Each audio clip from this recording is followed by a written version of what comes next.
პრემიერ-მინისტრის განცხადებას, რომ აფხაზეთსა და რუსეთს შორის ხელშეკრულების გაფორმება ეწინააღმდეგება აფხაზების წარმოებულ 25 წლიან ბრძოლას თვითგამორკვევისთვის მწვავე კრიტიკა მოჰყვა. მე პირადად ძალიან მაღელვებს ჩვენი ძმების აფხაზების ბედი. როგორც ამაყი ერის, რომელიც თვითყოფადობის შენარჩუნებისთვის მეც პირადად ყველაფერს გავაკეთებ და მზად ვარ გავაკეთო ყველაფერი. რომ შენარჩუნდეს აფხაზი ერის, როგორც ერთ-ერთი უძველესი ერის და ჩვენი მოძმერის თვითმყოფადობა. თუ ეს ხელშეკრულება ამ ფორმით გაფორმდება, ეს რა თქმა უნდა იქნება პირველ რიგში დამაზიანებელი და საფრთხის შემცველი, საფრთხის მომტანი აფხაზებისთვის, როგორც ჩვენთვის ძალიან ძვირფასი ერისთვის. და მეორეს მხრივ მე მინდა გითხრათ, რომ მე არ მინდა დავიჯერო, რომ აფხაზეთის ხელი, ასე ვთქვათ, მოსახლეობა მთლიანად და აფხაზიერი სწორედ ამისკენ მიისწრაფვის.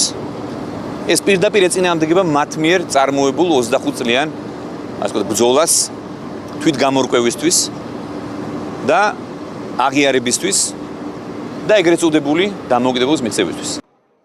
პრემიერის განცხადებას მალევე მოჰყვა შეფასებები საპარლამენტო და არასაპარლამენტო ოპოზიციის წევრების მხრიდან. ისინი აღნიშნულ განცხადებას სამართლებრივად და პოლიტიკურად გაუმართლებელს უწოდებენ და ამბობენ, რომ პრემიერის სიტყვები ქვეყნის სუვერენიტეტს აზარალებს.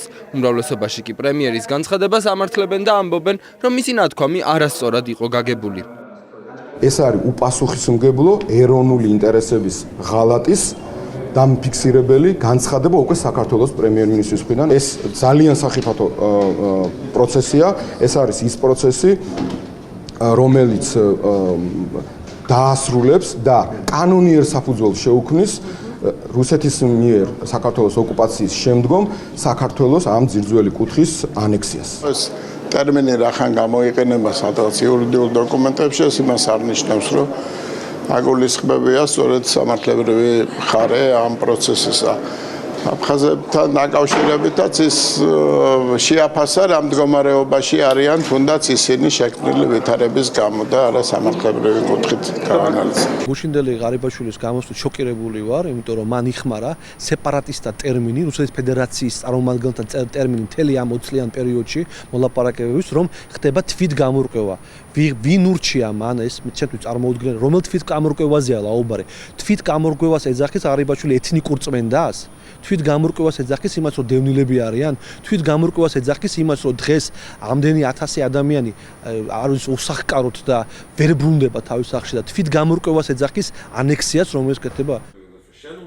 ანტისახელმწიფოებრივს და უკანონოს უწოდებს პრემიერის კომენტარს იურისტი მალხაზ პატარაია. მისი თქმით, პრემიერის ნათქვამი ოკუპაციის შესახებ კანონს ეწინააღმდეგება და სახელმწიფოსთვის ზიანის მომტანია. პრემიერის განცხადება ასევე მიუღებელია საბჭოთა დროის დისიდენტის თამარ ჩხეიძისთვის. მისი თქმით, მსგავსი თეზისის გავრცელება მსოფლიოს წინაშე ქვეყნისთვის მავნებელია. საქართველოს პრემიერ-მინისტრი ისევე ლაპარაკობს, როგორც 70-იან წლებში ლაპარაკობდა კომუნისტური მმართველობა, კერძოდ შევარდნაძე. ამ ხელისუფლებისათვის აფხაზეთი და ცხინვალის რეგიონი არის ძალაუფლებისათვის საზღაური და ვგონებ ძალიან ბევრი ადამიანი და უკვე პრემიერ-მინისტრიც შეემატა მათ რიგებს, რომლებიც ფიქრობენ, რომ აფხაზეთი საქართველო არ არის. ტერმინოლოგიას, რომელიც მანიხვარა, ეს არის წმინდა რუსული ტერმინოლოგია და ამას უკვე 25 წელია, ზუსტად ის 25 წელია ხმარობენ ჩვენი არაკეთილმოსურნეები და მტრები. ეს არის აბსოლუტურად ჯერ ერთი სიყალბეა, მეორე სახელმწიფოებრივი თვალსაზრისით სრულიად მავნებელია ასეთი თეზისის გავრცელება მსოფლიოს წინაშე, იმიტომ რომ სინამდვილეში იქ არავითარი ბრძოლა დამოუკიდებლობისთვის და თვითგამორკვევისთვის ჯერ კიდევ ადრე კომუნისტების პერიოდშიც კი არ მიდიოდა და არც შემდეგ წარმართულა. ეს იყო უბრალოდ რუსეთის იმპერიული ინტერესებიდან გამომდინარე, რუსების მიერ აფხაზთა გარკვეული ჯგუფის, ანტიქართული ჯგუფის გამოყენება ჩვენი სახელმწიფოს წინააღმდეგ, ჩვენი ტერიტორიის მიტაცების მიზნით რუსეთის მხრიდან.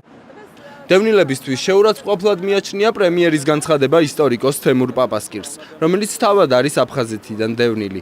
პაპასკირი ეჭვს გამოთქვავს, რომ მმართველ პოზიციაში არსებობს დაჯგუფება, რომლისთვისაც ეს პოზიცია მისაღებია.